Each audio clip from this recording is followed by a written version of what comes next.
Good morning વિદ્યાર્થી મિત્રો હવે આપણે એના પછીનો ટોપિક જોઈએ તો એની અંદર એના પછીનો ટોપિક છે સંકોચનીય અવયવ, બરાબર છે. અને નીચા દબાણે અને ઊંચા તાપમાને વાયુની આદર્શ વર્તણૂક, આ આપણે એની અંદર સમજવાનું છે. એના પહેલાં મેં તમને થોડું ધ્યાન દોરી દઉં કે એની અંદર એક સમીકરણ આપણે આની અંદર અગાઉ છે, બરાબર છે. તો એ સમીકરણ વાન ડર વાલ્સ સમીકરણ કદાચ એક માર્ક્સની અંદર પૂછાય કે વાન ડર વાલ્સ સમીકરણ લખો.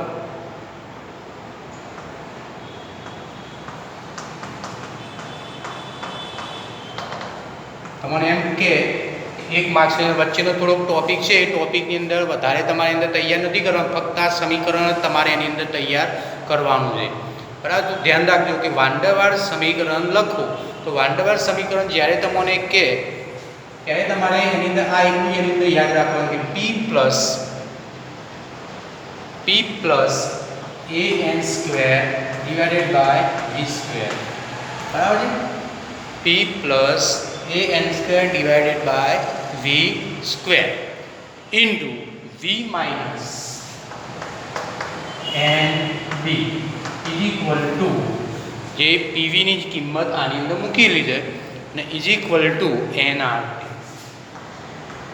એટલે આટલું સમીકરણ તમારે જે અગાઉનો ટોપિક છે એ અગાઉના ટોપિકની અંદર જે મેં તમને નેક્સ્ટ લેક્ચરની અંદર સમજ આપી હતી એના પછીનો એક પેજ આખું ભરેલું છે. એ પેજની અંદર ઘણા બધી બીજી વાતો બધી ચેપ્ટરની અંદર વધારાની કરેલી છે, એના ઉપર આપણે ધ્યાન નહીં રાખવાનું અને આપણે ફક્ત એ બધો જ ઉપરથી આપણે આ સમીકરણ એટલું યાદ રાખવાનું છે કે વાન ડર વાલ્સ સમીકરણ ઓળખો. જો એક માર્ક્સની અંદર પૂછાય તો તમારે આ એની અંદર તૈયાર કરી દેવાનું p plus an square divided by v square into v minus nb is equal to nRT.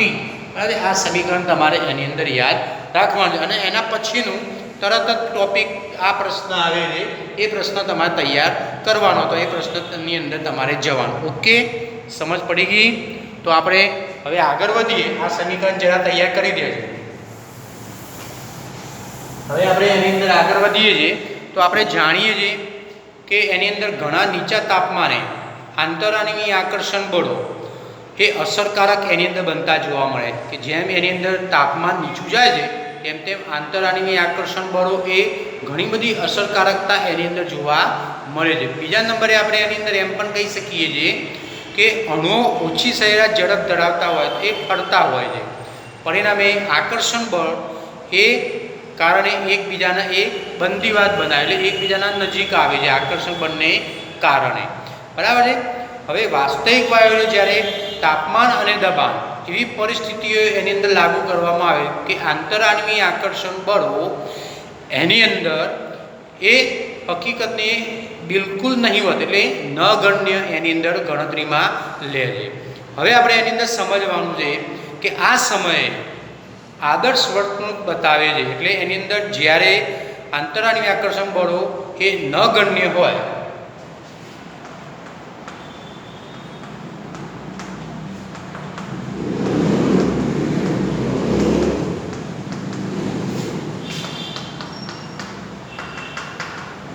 આંતરાણવીય આકર્ષણ બળો જ્યારે એની અંદર નગણ્ય હોય તે સમયે, એટલે તે સમયે આદર્શ વર્તણૂક બતાવશે.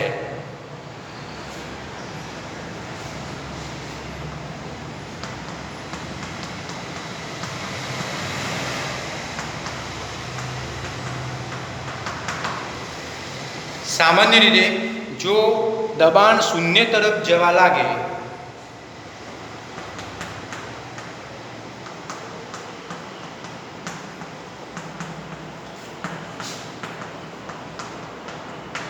જ્યારે દબાણ એની અંદર શૂન્ય તરફ એ જવા લાગે છે તો આદર્શ વર્તણૂકનું વિચલન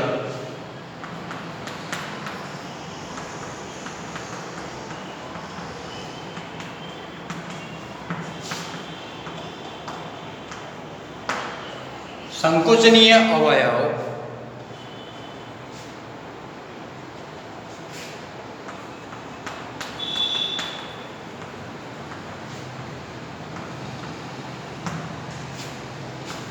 ઝેડના રૂપે મળે છે.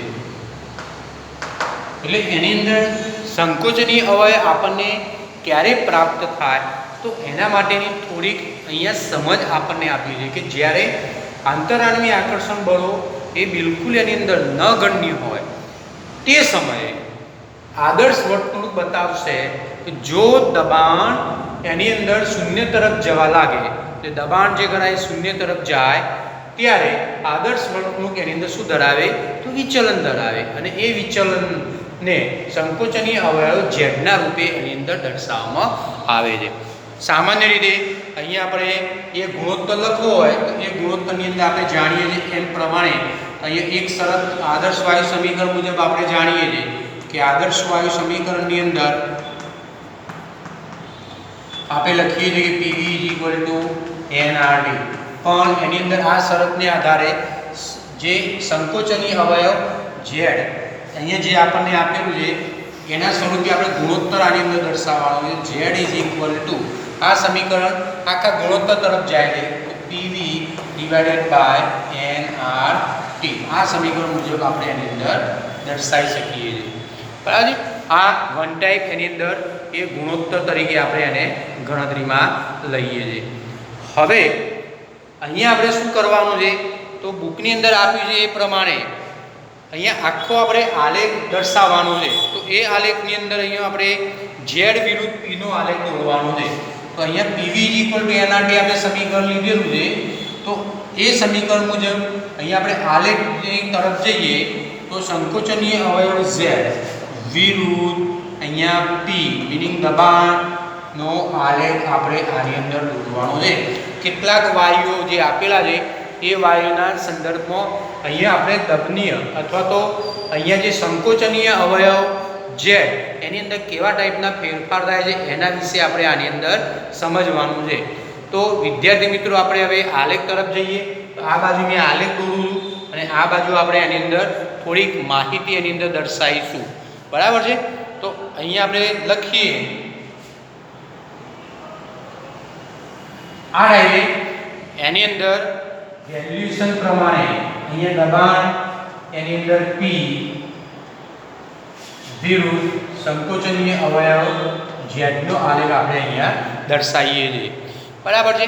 તો આ આલેખની અંદર અહીંયા જે એક વેલ્યુ છે એક દર્શાવે ત્યાં આગળ આદર્શ વાયુ તરીકે આપણે એની અંદર દર્શાવીએ છીએ. અહીંયા મેં લખી દીધું આદર્શ વાયુ.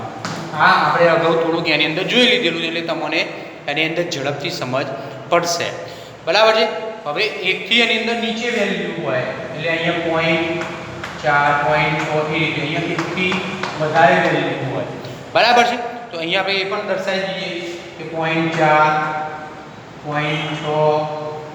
0.6 એની અંદર 8 1 આ રીતે એની અંદર એની વેલ્યુએશન પ્રમાણે એની અંદર આપણે આગળ વધીએ. અહીંયા 1.2 અહીંયા 1.4 1.6 1.8 2.0 એ જ રીતે આપણે x અક્ષ અને y અક્ષ ઉપર એના વેલ્યુ જે આપેલા છે એ દબાણની અંદર દર્શાવી દઈએ. અહીંયા 200 400 600 આ રીતે આપણે દર્શાવી દઈએ છીએ. બરાબર છે. એ રીતે અપ ટુ 1000 સુધી અહીંયા આપેલા છે. આ રીતે એની અંદર દબાણની વેલ્યુ આપણે દર્શાવી દઈએ છીએ. હવે કેટલાક એની અંદર વાયુ આપણે લઈ લઈએ છીએ જે અગાઉ આપણે દર્શાવ્યું એ પ્રમાણે. તો પહેલા એની અંદર એક વાયુ H2 તરીકે લઈ લઈએ. બીજા નંબરે એની અંદર નાઇટ્રોજન વાયુ આપણે આની અંદર લઈ લઈએ. તો નાઇટ્રોજન વાયુ માટે આપણે N2 તરીકે અહીંયા લખી દઈએ છીએ. બરાબર છે. ત્રીજા નંબરે એની અંદર O2 વાયુ આપણે લઈ લઈએ. O2 વાયુને આ રીતે આપણે દર્શાવી દઈએ અહીંયા O2 વાયુને. ત્યાર પછી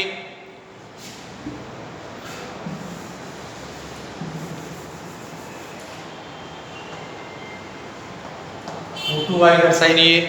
ત્યાર પછી એની અંદર મિથેન અને કાર્બન ડાયોક્સાઇડ વાયુ. તો અહીંયા મિથેન. બરાબર. ત્યાર પછી એની અંદર કાર્બન ડાયોક્સાઇડ વાયુ દર્શાવી દઈએ. આ રીતે CO2 વાયુ દર્શાવી દઈએ. આ ટાઈપે એની અંદર વાયુઓ માટેની સમજ આપણે અહીંયા દર્શાવવાની છે.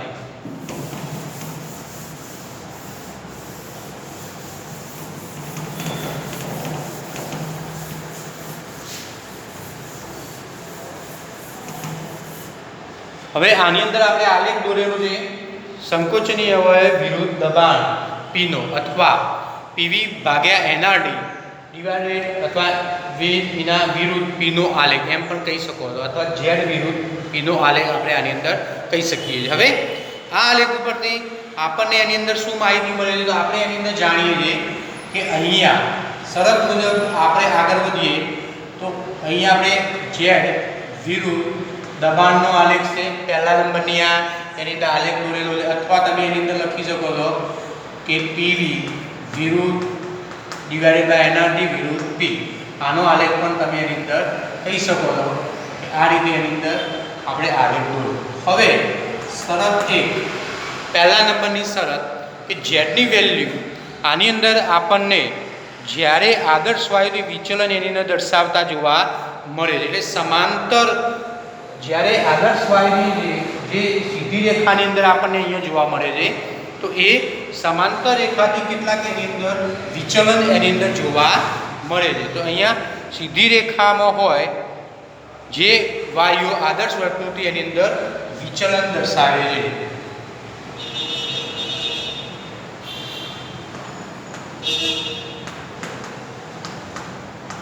બરાબર છે.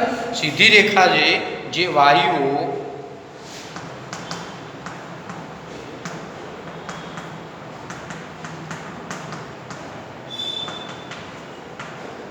આદર્શ વર્તુળથી એ વિચલન એની અંદર જોવા મળે છે. બીજા નંબરે આની અંદર આપણે એમ કહી શકીએ છીએ કે ઝેડ ની વેલ્યુએશન પ્રમાણે કે જ્યારે એની અંદર ઝેડનું મૂલ્ય 1 થી વિચલિત થાય છે, ઝેડનું મૂલ્ય 1 થી વિચલિત થાય છે. બરાબર છે. એટલે અહીંયા એમ કહી શકીએ છીએ કે ઝેડના વેલ્યુ એ એક કરતાં એની અંદર વિચલન થતું જોવા મળે. એટલે મિનિંગ શું? 1 કરતાં એની અંદર is equal to Z is equal to આપણને અહીંયા 1 પણ મળે. બરાબર છે. ત્યાર પછી Z is equal Z less than greater than એની અંદર 1 પણ મળે છે. ત્યાર પછી ઝેડ લેસ ધેન 1 પણ મળે છે. એટલે કેટલાક વાયુઓ એ આદર્શ વાયુ એટલે ઝેડ ઇઝ ઇક્વલ ટુ 1 પણ એની અંદર જોવા મળે છે. કેટલાક વાયુઓ ઝેડની વેલ્યુ એ 1 કરતાં ઉપર પણ જોવા મળે છે, અને કેટલાક વાયુઓની ઝેડની વેલ્યુ 1 કરતાં એ એની અંદર એ ઓછી પણ જોવા મળે છે. એટલે 3 વસ્તુ આની અંદર આપણને જોવા મળશે. હવે અહીંયા ખૂબ નીચા દબાણે બધા જ વાયુઓ એ ઝેડ ઇઝ ઇક્વલ ટુ 1 દર્શાવે તો એ આદર્શ વાયુ તરીકે વર્તે. અહીંયા 3 શરત મુજબ આપણે આગળ વધવાનું છે. હવે ખૂબ નીચા દબાણે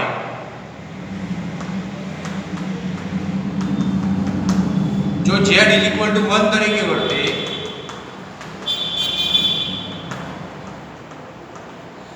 તો બધા જ વાયુઓ કયા તરીકે વર્તે? તો આદર્શ વાયુ તરીકે વર્તે.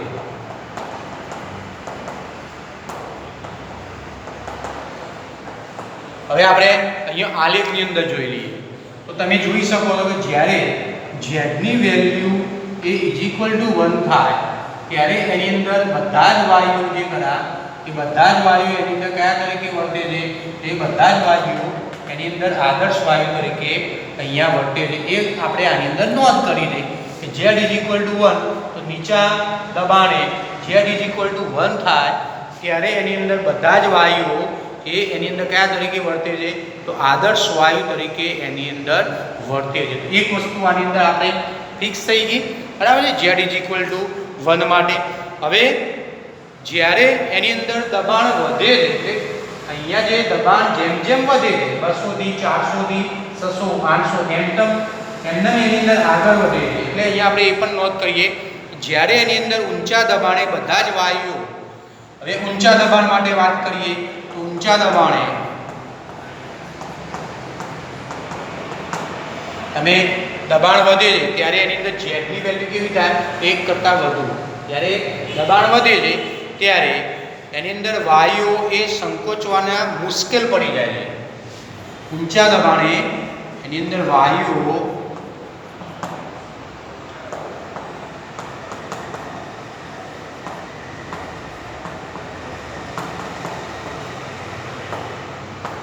સંકોચવા એની અંદર મુશ્કેલ પડે છે, એટલે આપણે એની અંદર સંકોચવા હોય તો એ વાયુ એની અંદર સંકોચન પામતું નથી, બરાબર. એટલે આની અંદર ઊંચા દબાણે હોય તો તમે અહીંયા દબાણ વધે તેમ આ વાયુ જે ખરા એ એની અંદર એનું વિચલનની અંદર એ અહીંયા શું જોવા મળે છે, અહીંયા વધારો થતો જોવા મળે છે.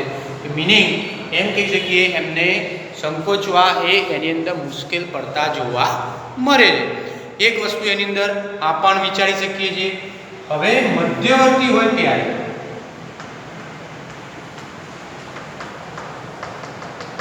મધ્યવર્તી દબાણ એટલે લગભગ એની અંદર મિડલની અંદર જોવા મળે ત્યારે તો એની અંદર ઝેડની વેલ્યુ કેવી મળે છે, ઝેડની વેલ્યુ 1 કરતાં કેવી જોવા મળે તો 1 કરતાં એની અંદર ઓછી જોવા મળે છે. ત્યારે મોટાભાગના વાયુઓ એની અંદર એમ કહી શકીએ છીએ કે આ વાયુએ આદર્શ વર્તણૂક ધરાવતા જોવા મળે. એટલે મોટાભાગના વાયુઓ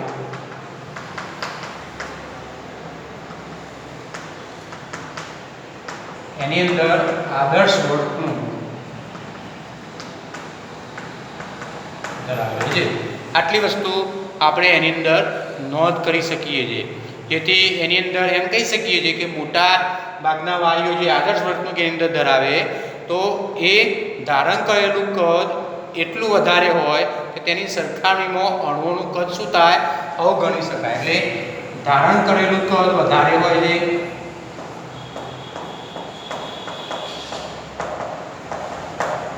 અણુઓનું કદ એની અંદર અવગણી શકાય. આટલી વસ્તુ એની અંદર આપણને અહીંયા જોવા મળશે. તો વિદ્યાર્થી મિત્રો, સંકોચનીય અવયવ નીચા દબાણે ઊંચા તાપમાને વાયુની આદર્શ વર્તણૂક સમજાવો. જો તમને આવો પ્રશ્ન એની અંદર પરીક્ષાની અંદર પૂછાય તો સમજવો હોય તો એની અંદર આપણે જાણીએ છીએ. ફરીથી એકવાર રિપીટેશનની અંદર સમજી લેજો કે જ્યારે એની અંદર અહીંયા આંતરઆણ્વીય આકર્ષણ બળ એની અંદર નગણ્ય બને ત્યારે એની અંદર શૂન્ય દબાણે એટલે આદર્શ વાયુ એ સંકોચનીય અવયવ ઝેડ તરીકે એની અંદર આપણે દર્શાવીએ છીએ. હવે જ્યારે આપણે શરત મુજબ પીવી NRD બરાબર છે એ આદર્શ વાયુ માટેનો એની અંદર આપણે નિયમ કહીએ કે પીવી NRD નિયમને અનુસરે તો એના માટે સંકોચનીય અવયવ Z PV/NRD એ મુજબ આપણે આગળ વધીએ છીએ, બરાબર છે. અને એની અંદર આપણે શું કર્યું કે સંકોચનીય અવયવ Z લીધો, PV NRD અહીંયા શું લીધું Z, એના વિરુદ્ધ દબાણનો આપણે આલેખ દોર્યો, બરાબર છે. અહીંયા સમજ આપી છે કે સીધી રેખામાં જે વાયુ આદર્શ વર્તણૂકનું વિચલન ધરાવતા જોવા મળે, ઝેડનું મૂલ્ય 1 થી એની અંદર શું જોવા મળે છે તો વિચલન જોવા મળે છે. તમને વિદ્યાર્થી મિત્રો જો અહીંયા ઝેડના મૂલ્યો બધાના તમને એક એક અલગ લઈને તમને આની અંદર સમજ આપેલી છે. જ્યારે Z 1 થાય ત્યારે નીચા દબાણે અહીંયા બધા જ વાયુઓ એ આદર્શ વાયુ તરીકે એની અંદર વર્તે અહીંયા આપણે જોઈ લીધું. જ્યારે એની અંદર ઝેડની કિંમત 1 કરતાં વધારે તો દબાણ એની અંદર કેવું જાય, ઊંચું જાય. દબાણ જ્યારે એની અંદર ઊંચું જાય ત્યારે વાયુઓએ સંકોચવા મુશ્કેલ પડે છે. પણ જ્યારે ઝેડની વેલ્યુ અહીંયા 1 કરતાં એની અંદર કેવી જોવા મળે, ઓછી એટલે મધ્યવર્તી દબાણે મોટાભાગના વાયુઓ એ આદર્શ વાયુ વર્તણૂક એની અંદર ધરાવે. મિનિંગ એમ કે એની અંદર ધારણ કરેલ કદ એની અંદર વધારે હોય, એની સાપેક્ષમાં અણુઓનું કદ ઓછું હોય તો અણુઓનું કદ આમને શું કર્યું, એને અવગણેલ. તો આટલી વસ્તુ એક આલેખ પરથી આપણને એની અંદર સમજ પડે છે. તો આટલી એની અંદર તમારે 3 વેલ્યુ મુજબ ધ્યાન રાખવાનું. હવે થોડુંક એની અંદર આપણે ડીપમાં જઈએ કે ઝેડના મૂલ્ય ઉપરથી એટલે કે નીચા દબાણે આના પરથી શું કહી શકીએ છીએ કે નીચા દબાણે અને ઊંચા તાપમાને વાયુની આદર્શ વર્તણૂક એની અંદર જોવા મળે છે. થોડુંક એની અંદર આપણે ડીપમાં જઈએ તો અહીંયા આપણે જોઈએ જે પ્રમાણે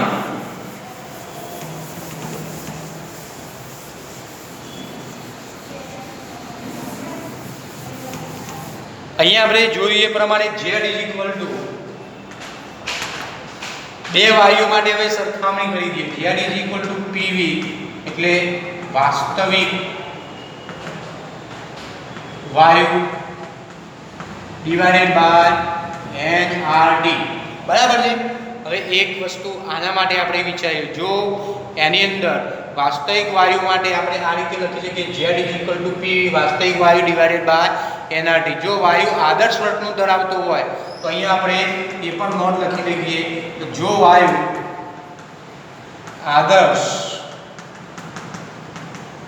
વર્તણૂક ધરાવતો હોય તો અહીંયા આપણે શું લખવાનું છે, તો V અહીંયા આપણે આદર્શ વર્તણૂક ધરાવે તો એના માટે પણ આપણે અહીંયા લખી શકીએ છીએ કે V આદર્શ વર્તણૂક is equal to nRT divided by P. બરાબર છે.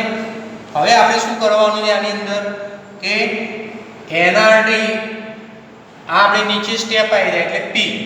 સમજજો તમે આની અંદર આ સ્ટેપ આપણે સાઈડમાં હું તમને સમજાવી દઉં કે અહીંયા PV ભાગ્યા nRT એટલે આ P ની વેલ્યુ આપણે અહીંયા જો નીચે લખો એટલે ભાગ્યાના ગુણાની અંદર થઈ જાય એટલે nRT વિરુદ્ધ P. હવે આવું થાય સ્ટેપ. હવે આ સ્ટેપ આવું થાય એટલે આપણે એની અંદર આ V આદર્શ વાયુ એની અંદર આપણે મૂકી શકીએ છીએ. એટલે શું કહી શકીએ છીએ, સમીકરણ જે સંકોચનીય અવયવ છે તો સમીકરણ આપણે 1 અને આને આપી દઈએ સમીકરણ 2. તો સમીકરણ 2 ની કિંમત 1 માં મૂકતા તો અહીંયા સમીકરણ કેવું થઈ જશે, તો Z સમજો તો અહીંયા આ nRT એ ભાગ્યાની અંદર આપણે લઈએ nRT ભાગ્યા P થઈ જશે. એટલે આના આખા બરાબર આપણે શું મૂકી શકીએ છીએ, V આદર્શ મૂકી શકીએ ને. તો આ સ્ટેપ એની અંદર આવશે તો અહીંયા આપણે મૂકી શકીએ Z V વાસ્તવિક ભાગ્યા V આદર્શ. બરાબર છે. વાસ્તવિક વાયુ અને આદર્શ વાયુ આટલી વસ્તુ આપણે મૂકીએ ત્યારે એની અંદર Z આપણને અહીંયા પ્રાપ્ત થતા જોવા મળે. સંકોચનીય અવયવ Z V વાસ્તવિક વાયુ ભાગ્યા V આદર્શ વાયુ તરીકે આપણે એની અંદર લઈ શકીએ છીએ. તો આટલી એની અંદર મેથડ આપણને આ પ્રશ્નની અંદર પૂછાય તો તમારે એની અંદર ધ્યાન રાખવાનું છે. તો આટલી એની અંદર તમારે સમજજો અને વ્યવસ્થિત તૈયારી કરજો. ઓકે.